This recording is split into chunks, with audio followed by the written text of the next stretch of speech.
The morning show starts right now with a breaking news alert. 8 o'clock and backups are now miles long on I-95 in St. Johns County as crews work to clean up a wreck near 9B. This is around Racetrack Road.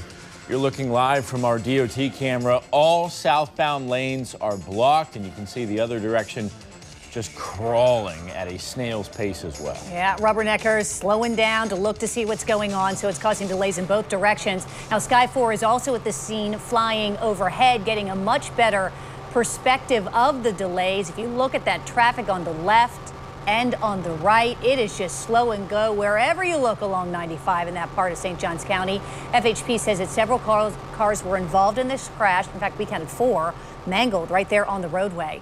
We certainly will continue to follow this information. 2 people had to be airlifted to the hospital. Not clear how many others were hurt. Mel is in our mobile newsroom this morning getting a better idea of the delays. We're going to check in with her in just a moment. But first, Lena is here to show drivers how to avoid this traffic mess altogether. Lena, it's going to be a longer commute no matter what. Now, here's Keith Pearson Toyota Time Saver Traffic. Good morning, drivers. So here's a better look at some of those backups. This is 95 just north of State Road 9B. It looks like traffic is all the way backed up very close to Old St. Augustine Road, which is a couple of miles long. I've been telling you all morning since this happened to go ahead and take US 1 as an alternate. Obviously, at this point, because a lot of people are having to navigate over on that route for the southbound side, I am seeing some delays. You're moving about 7 miles per hour.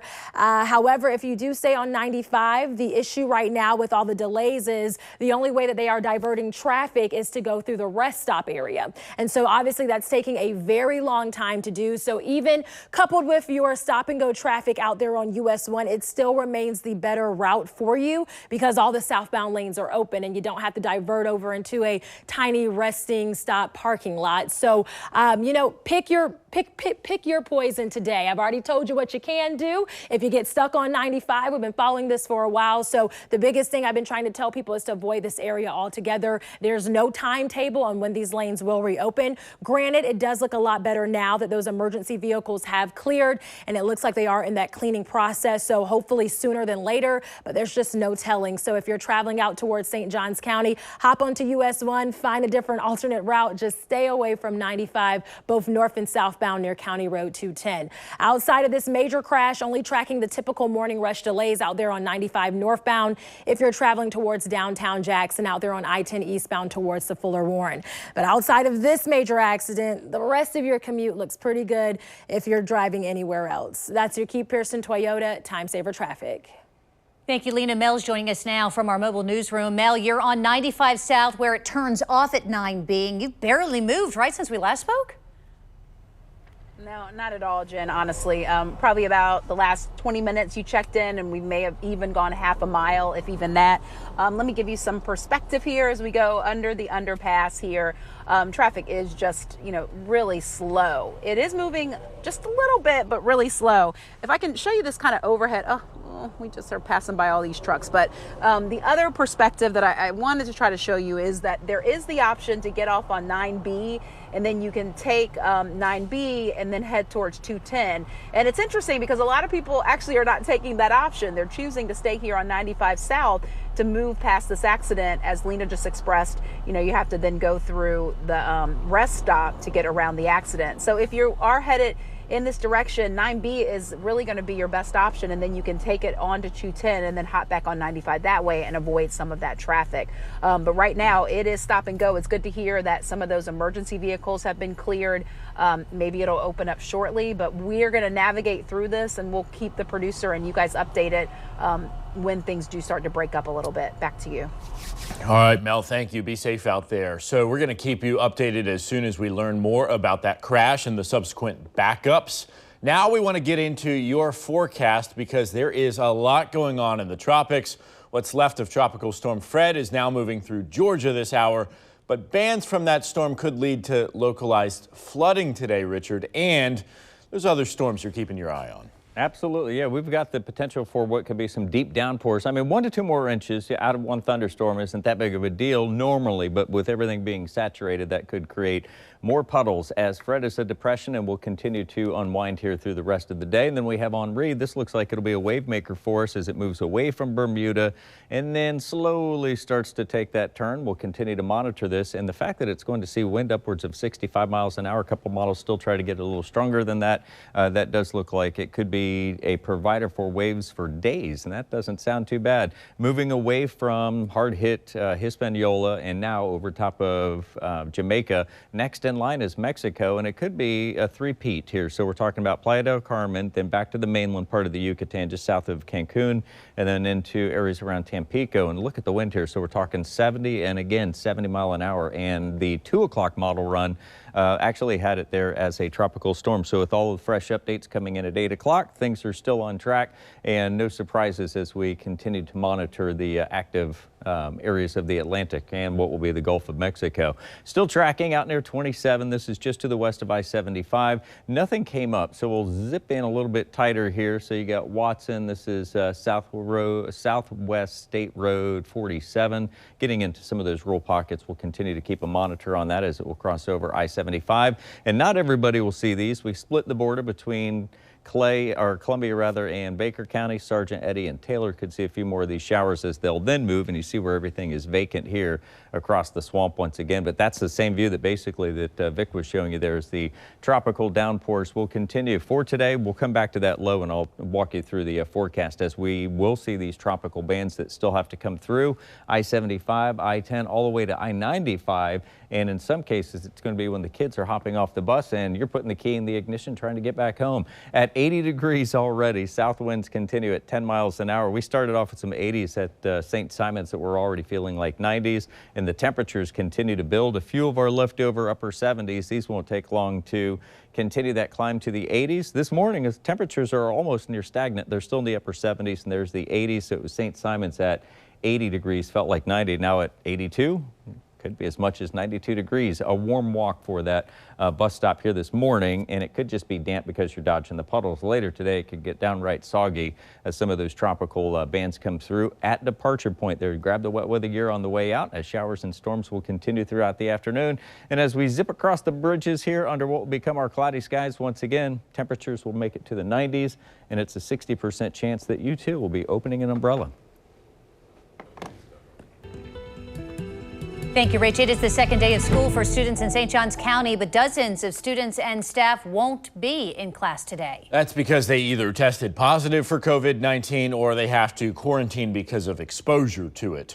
All totaled, there were 155 cases reported yesterday on the first day of school. 95 COVID positives are students, 60 are employees. There are also a total of 168 quarantines. Officials say a majority of the student cases were reported by their parents who kept their children home from school. Looking at specific numbers from several schools, Bartram Trail High School is reporting 17 students have tested positive, 8 are in quarantine, 2 school employees tested positive, and 1 is in quarantine. At Freedom Crossing Academy, 9 students are positive and 8 are in quarantine. 2 employees tested positive and 1 is in quarantine. And 7 students are positive at St. Augustine High School, another 7 in quarantine. There are no employees that have tested positive so far at the school. 2, however, are in quarantine. Osceola Elementary is reporting 4 students testing positive and 7 students in quarantine. There are also 4 employee cases. No employees quarantining right now besides those positive cases. And we want to point out that the county and St. Johns County does update its dashboard every day if you would like to check your individual child's school. Now turning to Putnam County, where students are returning to class today. Like most districts, masks are optional. News for Jax reporter Ashley Harding live at James A. Long Elementary School. Ashley, classes there started at the top of the hour, and you saw a lot of kids, parents, and teachers coming and going to the classroom. Sure did, Vic, and they seem really excited about the first day of school. I want to go ahead and mention most of them are already behind closed doors inside the school. We actually heard them do the Pledge of Allegiance. It kind of takes us back to our days on the first day of school, hearing that for the first day of the new school year. There's a couple parents who are a little bit behind today, but that's expected. I want to go ahead and show you guys some video, though. This whole area was very packed just a little while ago. We saw so many kids and their parents here. Quite a few of them did have masks on. Some didn't as well. Remember, masks are optional here at the Putnam County School District. And you know what? We actually did get a chance to talk to one father. He made the trip down from Jacksonville to be here for his daughter's very first day of kindergarten. That's certainly monumental. This is what he told us. I'm excited. I look forward to it. She's very excited. She told me she was a little bit nervous, but I'm sure she's looking forward to it too. You know, a lot's still going on. Do you have any concerns as a father? Really not too much. I feel like the people here that are working at the school, they know they're taking the right preparations and stuff. They're making sure everybody's staying clean. I'm sure they're wearing masks and doing the right thing. So as long as they're taking care of things on their end, I'm comfortable with the school doing what they need to do.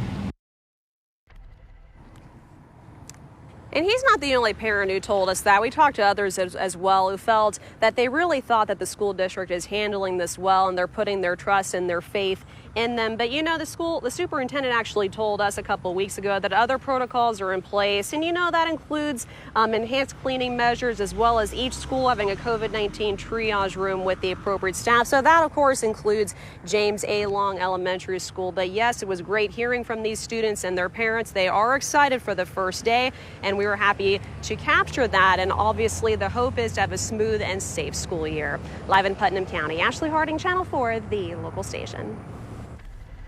Ashley, thank you. More COVID-19 testing sites are opening this week around Duval County. Yeah, still ahead where to go, what you need to bring, and the turnaround time for those tests. Plus, the hit Broadway musical Hamilton coming to Jacksonville. Waiting, I'm passionately smashing every expectation, every action's an act of creation. I'm laughing in the face of casualties and sorrow. For the first time, I'm thinking past tomorrow. Feel that energy. So a cast member joins us at 8:40 to discuss Broadway's return to the stage. Also, as we head to break, we want to give you another live look at traffic tie-ups in St. Johns County. Our Sky 4 helicopter above the southbound and northbound lanes of I-95. Southbound lanes blocked, I-95 going at a snail's pace. This is near the intersection of Racetrack Road. A crash, several injuries right there. We saw a helicopter, and we are monitoring the situation, letting you know what you need to know, when it's going to clear up, and your alternate routes. Stay with us right here on News 4 Jax.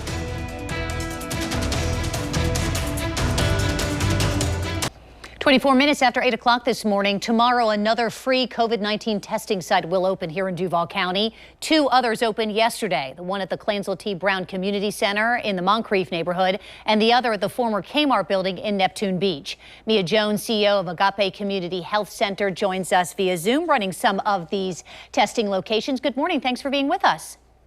Good morning. Thanks for having me. So would you explain how things went yesterday? Did you experience long lines at Clansville T. Brown Community Center? Things went well on yesterday. We did have a great turnout for community coming out for testing as well as for vaccines. We were able to accommodate them. So what kind of tests do you offer then, and what's the turnaround time like? The test that we offer is the PCR test, and our turnaround time is anywhere from 48 to 72 hours. Okay, so the rapid test is not offered at Clansville T. Brown? No. Okay. We are offering the rapid test at any of our sites. We'll be offering, starting today, we'll be offering the same testing services that you will find at the 6th Street location with the health department. And some people may be confused, and I want to make this absolutely clear because I know that this is free. But we've found that for those who do have insurance, that sometimes that information is asked of them when they arrive previously before these opened. Are you required to bring any of that information, any health insurance information? You're not required to bring that information. We do ask if you have it. It does assist us, recognizing that nobody has an unlimited pot of money. And so this would assist us in being able to continue to provide those services longer within the community as we're able to make sure that we're able to request insurance. Now, we know that Lane Wiley opens tomorrow. What are you expecting? We're expecting that the lines will continue. We were there yesterday getting set up, and people already were coming to the facility on a consistent basis asking, could they get tested? Today, we will be at Blanding Boulevard, 5460 Blanding Boulevard, providing the test, and that group will move from Blanding to Lane Wiley on tomorrow. And just very briefly here, at these locations, can you also receive the vaccine, and is the booster available? We have the vaccines available we will have them available at Lane Wiley, and they are also available at Clanzell T. Brown. Thank you, Mia Jones, for joining us with Agape. Appreciate it. Thank you, Jen. We'll be right back. Starts right now with a breaking news alert. Right now at 8:30, we just learned that 2 lanes of I-95 South in St. Johns County have just reopened.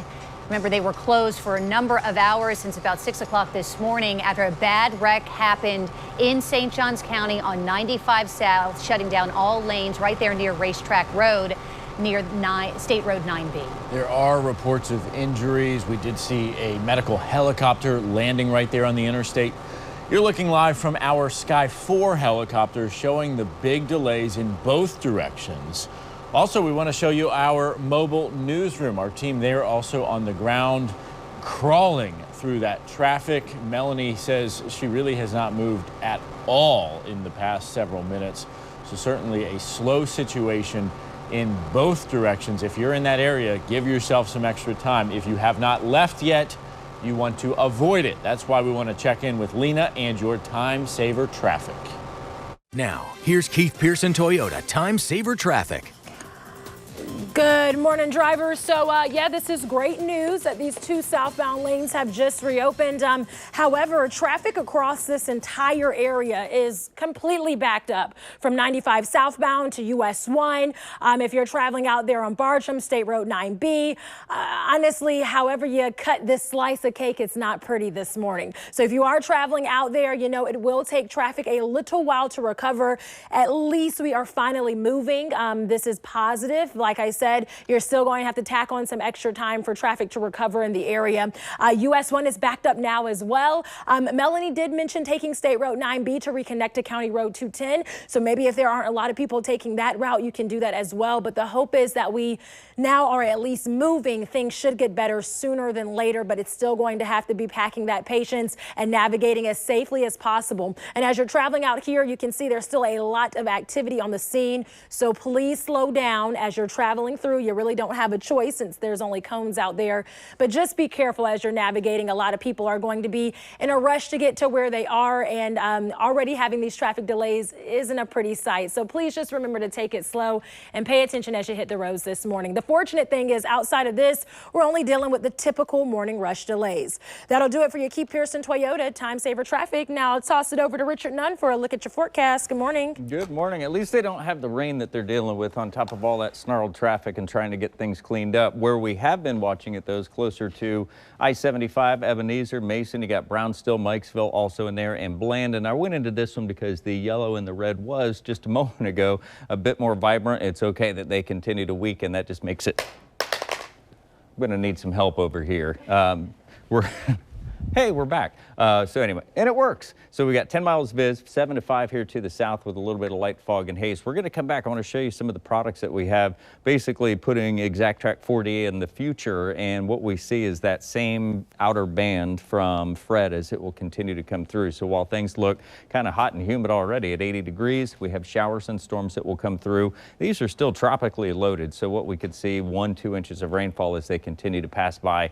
70s and 80s, and we continue the climb here. 77, the leftover at Live Oak. Everybody else is moving up. 79 now for St. Augustine southward to Palm Coast, and the 80s continue to build now inland with the upper 70s throughout southeast Georgia. At 8:30 o'clock, get a move on if you got to catch the bus here later today. Hopefully they pack the wet weather gear, whether it's the umbrella or some poncho type material, because we've got the showers and storms. Like I said, you know, we're tracking some of the lighter stuff this morning. Later today, the stuff that we're tracking is soaker type material here. So instead of a couple of dots, you come home soaking wet with showers that will continue through tonight as that system continues to lift north of Atlanta and through the Appalachians. Our planning forecast at 60% chance for what will be some showers and storms in the mix for today.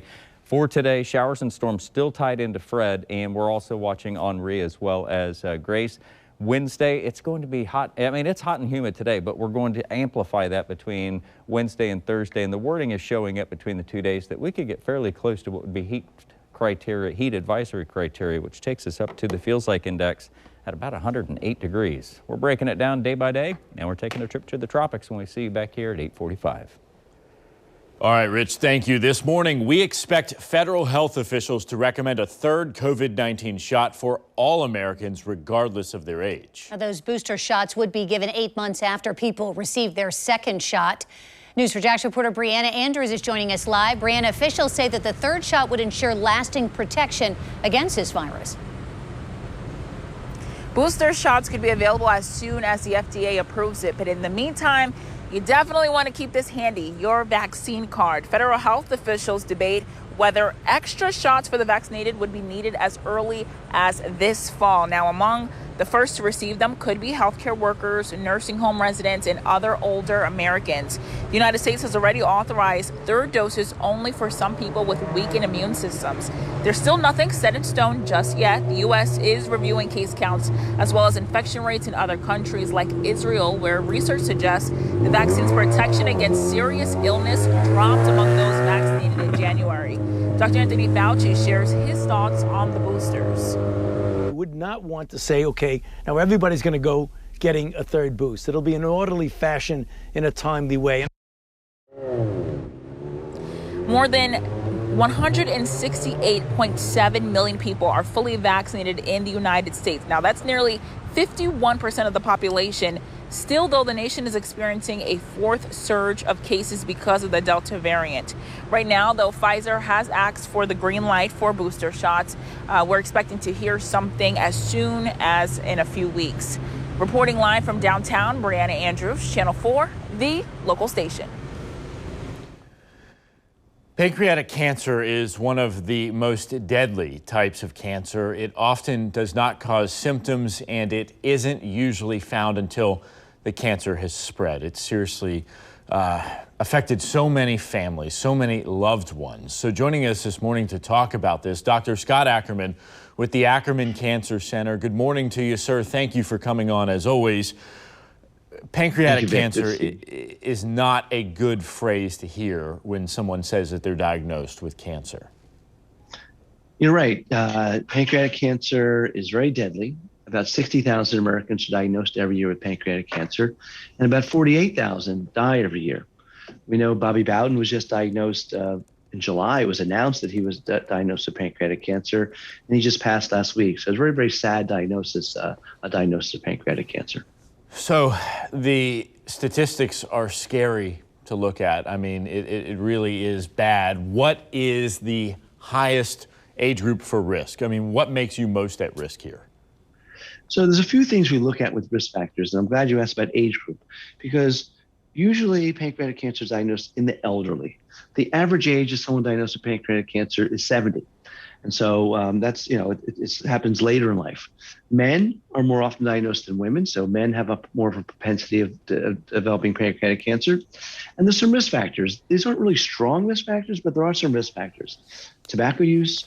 So we know that smokers have double the risk of pancreatic cancer as non-smokers. Obesity. Obesity puts your risk about 20% higher than non-obese patients of developing pancreatic cancer. Diabetes is associated with pancreatic cancer as well. And diabetes goes hand in hand with obesity. So obese people are more often diabetic. Also, we see that African Americans have a slightly higher risk of pancreatic cancer, and there are also some inherited genetic syndromes. The BRCA gene, which we talk about for breast cancer, is also associated with an increased risk of pancreatic cancer. And Bobby Bowden, you talked about him, the Hall of Fame football coach, Florida State University legend, passed away earlier this month because of pancreatic cancer. Apparently, it was just too late by the time he was diagnosed. Why is this form of cancer so hard to spot? Because when it's caught early, or when it's in its early stages, it has no symptoms. So it's just within the pancreas. And when one has symptoms, usually that's abdominal pain or maybe some jaundice, meaning you're turning yellow. And that's usually when it's more advanced. When it's more advanced, it's growing into nerves, causing some pain, blocking the ducts that leave the liver or leave the pancreas, and that's causing some difficulty and some discomfort. And to cure pancreatic cancer, The best cure is removing it surgically, taking it out completely. And the problem is if you don't get it out completely, you're not going to cure it. And when it's diagnosed, it's frequently when there's symptoms, and these symptoms are related to the tumor spreading beyond the pancreas.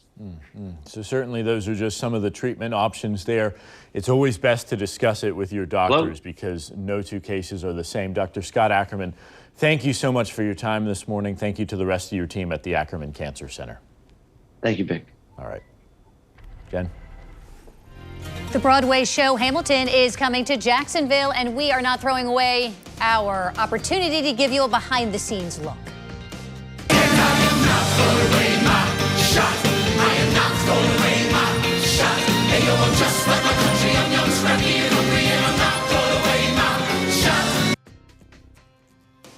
Up next, the man who plays the first president himself, George Washington, is joining us to talk about the much talked about and the significantly delayed showing of Hamilton here in Jacksonville.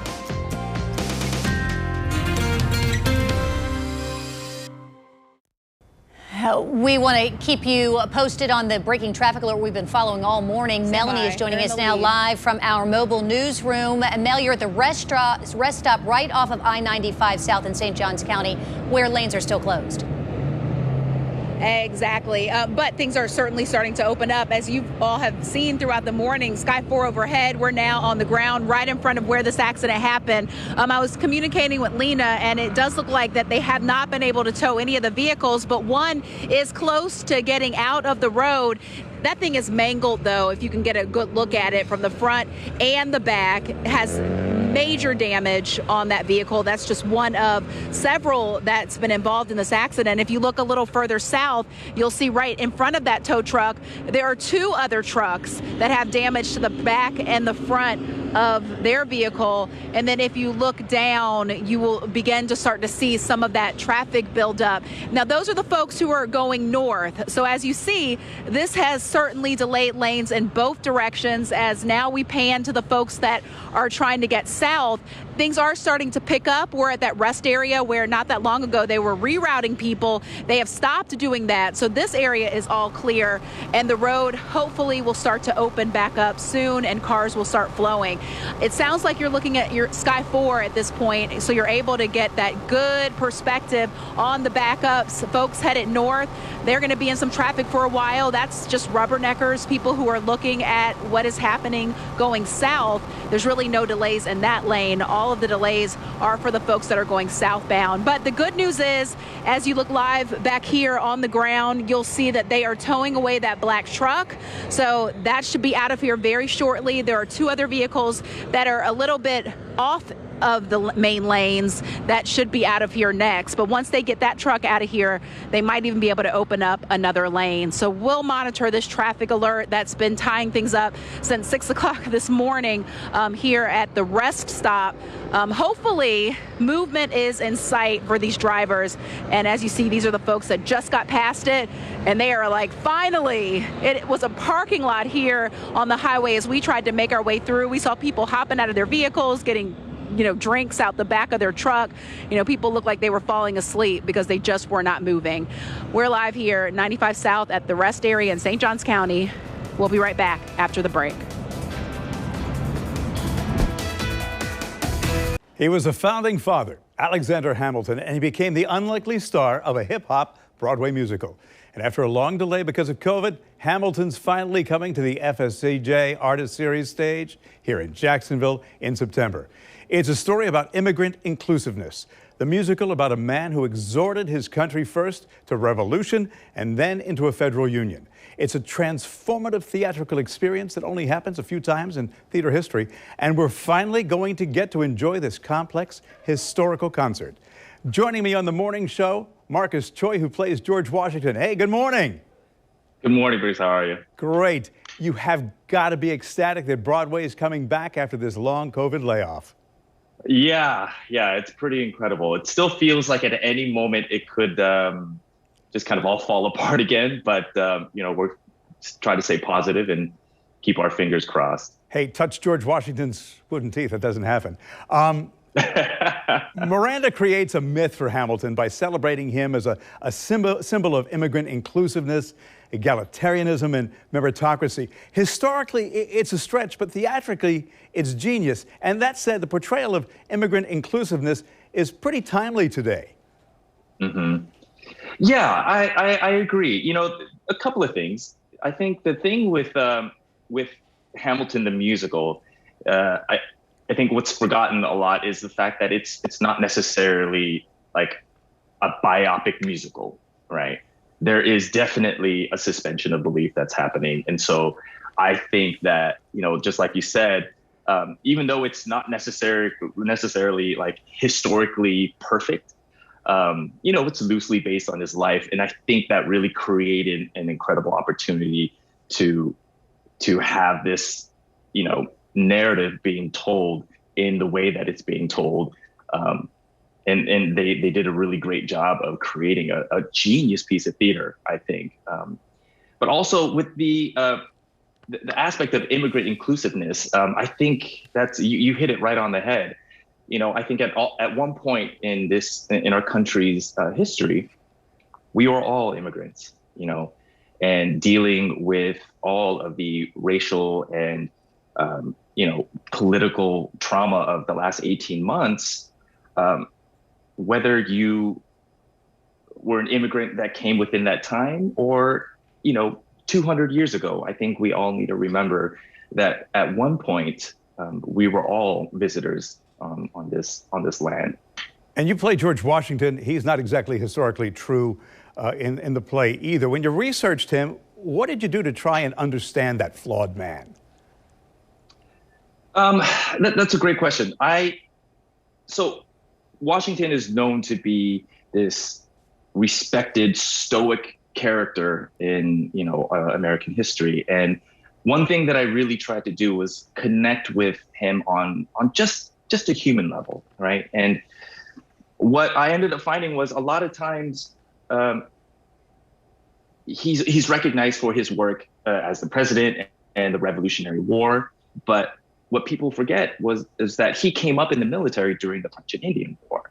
And what I realized and learned was the fact that he actually lost quite a bit during that war. And I think through his mistakes and his learning experiences, that is what aided him in becoming such a successful leader during the Revolutionary War. And I think what really helped was just to find what made him human, you know. And I think as humans, we all make mistakes, and what I really tried to do was connect with how he learned from those mistakes to ultimately be successful in the war. Can't wait to see you on the stage. So if you'd like to see Marcus and the cast of Hamilton, the FSCJ Artist Series has tickets available for performances from September 29th through October 29th at the Times Union Center for the Performing Arts. For more information, go to fscjartistseries.org/tickets. Marcus, thanks so much. So excited to have Broadway back, and we'll be right back. Thanks, Bruce.